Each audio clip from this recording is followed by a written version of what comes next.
একজন সাদাসিধে ব্যাংক কর্মকর্তা। তার জেনেটিক্যাল সমস্যার কারণে সে ব্যথা অনুভব করে না। এজন্য তার জীবনটাও একটু ডিফারেন্ট।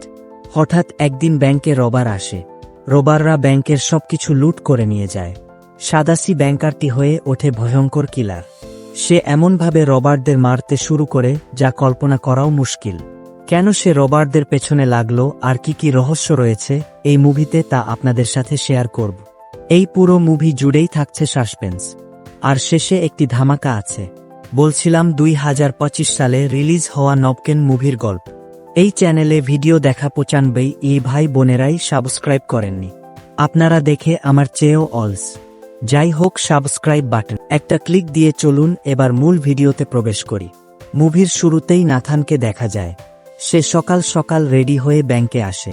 নাথান এই ব্যাংকের অ্যাসিস্ট্যান্ট ম্যানেজার। ব্যাংকের সব এমপ্লয়িরা এলে ম্যানেজার ও নাথান তাদের ক্রিসমাসের ব্যাপারে বলে।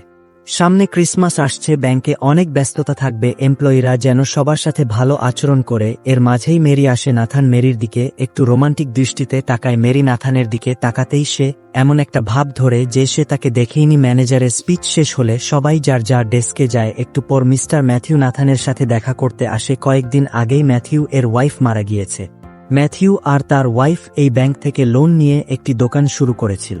ওয়াইফ মারা যাওয়ায় ম্যাথিউ ভেঙে পড়েছে। সে ঠিকমতো কাজ করতে পারছে না। এজন্য তার লোন শোধ করতেও অনেক কষ্ট হচ্ছে। সব শুনে নাথান ম্যাথিউকে লোন শোধ করার জন্য আরও কিছু সময় দেয়। বেচারা নাথান অনেক দয়ালু স্বভাবের মানুষ। নাথানের এই মহানুভবতায় ম্যাথিউ খুশি হয়। ম্যাথিউ চলে যাওয়ার পর নাথান কিচেনে এসে কফি বানাচ্ছিল। হঠাৎ মেরি এসে তাকে পেট থেকে ডাক দেয়। এই আচমকা ডাক দেওয়ার কারণে কফি পড়ে নাথানের হাত পুড়ে যায়। তবে নাথান এতে কিছুই মনে করে না। এটা দেখে ম্যারি অনেক ভয় পায়, কারণ তার জন্যই তার বসের হাত পুড়ে গিয়েছে।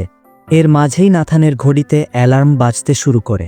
নাথান আর কিছু না বলেই কিচেন থেকে তার রুমে আসে। নাথান রুমে এসে হাতে জেল লাগাচ্ছিল। মেরি এসে নাথানকে বলে, আপনি কি আমাকে সাসপেন্ড করবেন নাকি? আমি ভাবতে পারিনি এমনটা হবে।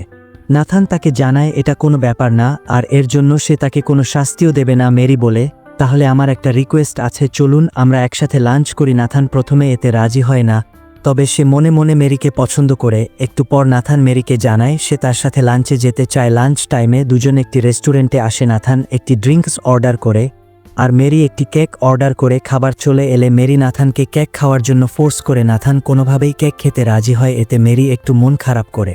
এটা দেখে নাথান এবার বলতে শুরু করে মূলত নাথানের একটি জেনেটিক্যাল প্রবলেম আছে। এই প্রবলেমের কারণেই সে ব্যথা অনুভব করে না। এজন্য তার ওয়াশরুমের ট্যাপেও গরম পানির লিমিটার সেট করা আছে। শুধু তাই নয়, একটু পর পর যে অ্যালার্ম বাজে এটা তার প্রস্রাব করার জন্য। আর সে কেক খাচ্ছে না, কারণ কেকের সাথে সে তার জিভকেও চিবিয়ে খেতে পারে। এসব কারণের জন্য সে একটু মানুষের সাথে কম মিশে। সব শুনে মেরি বলে, আরে এটা তো আপনার সুপার পাওয়ার, তবে এই কেক আপনাকে খেতেই হবে। আমি আছি, কোনো ভয় নেই। নাথান এবার কেক মুখে নেয়। কেকটি নাথানের অনেক পছন্দ হয়, আর খেতেও তার কোনো প্রবলেম হয় না। যাওয়ার সময় মেরি নাথানকে বলে, আজ রাতে আমার একটি পার্টি আছে, আপনি ফ্রি থাকলে আসতে পারেন। বাসায় ফিরে নাথান তার বন্ধুর সাথে ভিডিও গেম খেলছে। এটি তার অনলাইন ফ্রেন্ড, তবে এখনও তারা কেউ কাউকে দেখেনি। আর এই বন্ধুর নাম হচ্ছে জ্যাক। নাথান জ্যাককে আজকের সব কিছু খুলে বলে। সব শুনে জ্যাক বলে, তোমার অবশ্যই পার্টিতে যাওয়া উচিত। বন্ধুর কথা শুনে বেচারা একটু সাহস পায়। রাতে নাথান একটি ক্লাবে আসে। মূলত এই ক্লাবে মেরি পার্টি রেখেছে। ক্লাবে প্রবেশ করতেই মেরি তাকে দেখে অনেক খুশি হয়। এরপর তারা নিজেদের সম্বন্ধে একে অপরকে বলতে শুরু করে। মূলত মেরি ছিল অনাথ, তবে একটি ফ্যামিলি তাকে মেয়ে হিসেবে গ্রহণ করেছিল। কিন্তু সেই ফ্যামিলিতে কখনো সুখ ছিল না।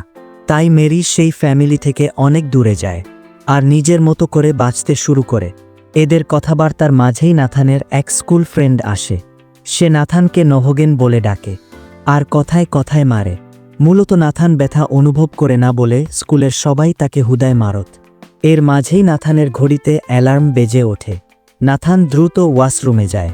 সে এসে দেখে মেরি তার বন্ধুর সাথে বসে হেসে হেসে গল্প করছে। এটা দেখে নাথানের একটু মন খারাপ হয়। মেরি তাদের দুজনের জন্য ড্রিঙ্কস অর্ডার করেছে। এই ড্রিঙ্কস পান করে নাথানের বন্ধুর গলায় জ্বালা পড়া শুরু হয়। কিন্তু নাথানের কিছুই হয় না। ছেলে